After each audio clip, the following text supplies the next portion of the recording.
की महिमा बढ़ जाती है। एक बात मैं बोलूं जो मेरे हृदय में आ रही है, आप विश्वास कर लेंगे।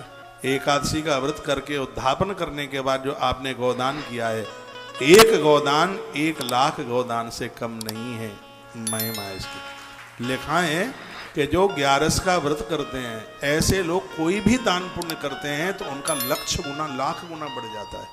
ये बात लिखने लायक बात होगी। जो लोग एकादशी का व्रत करते हैं, ऐसे लोगों के हाथों से किया गया दान पुण्य लाख गुना तत्काल बढ़ता है। आप एकादशी का व्रत करते हैं तो आपने 1 रुपए का दान किया, वो सीधे 1,00,000 के बराबर है। आप एकादशी का व्रत करते हैं, आपने 1 गैया का दान किया, वो सीधे 1,00,000 गाय के बराबर है। इतनी बड़ी महिमा है 11 की एकादशी की। जिन्होंने व्रत किया, उद्यापन कर दिया, उन्हें अन्न खाने में कोई दोष नहीं है बिल्कुल भी। लेकिन जो 11 करते नहीं है, उनके लिए अन्न संपूर्ण पापों को उसमें बताया गया।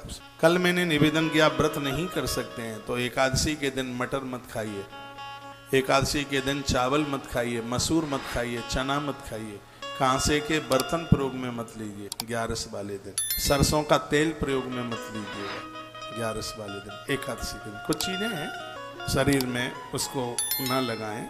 जो जो विधि है, विधान है, वो मैं आपके बीच में बोलता रहूंगा। और मैं तो यह चाहता हूँ हरि वैष्णव जन सब व्रत करें। आप अपनी बेटियों से भी व्रत कराएं। पता नहीं कौन बोल गया, कह के गया, नहीं ये तो व्रत शादी के बाद होता है। सीता माई तो शादी के पहले करती, तभी तो राम जैसे वर उनको प्राप्त हो।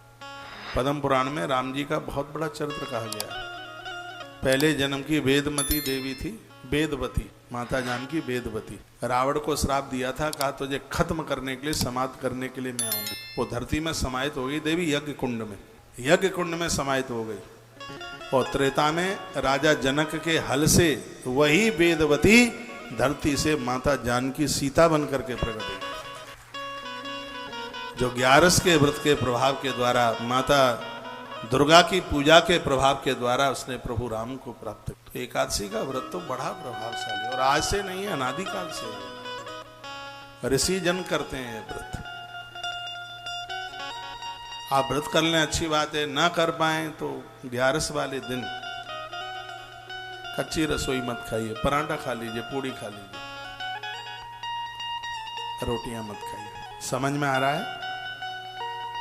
वर्णन किया है व्याय स्थानम तद विष्णु शापन दत्ता। वर्णन किया जो 11 का व्रत करते हैं उनके ऊपर किसी का श्राप नहीं चलता, अभिशाप नहीं चलता। एकादश्याम शयानस्तु विना जागरणम हरे।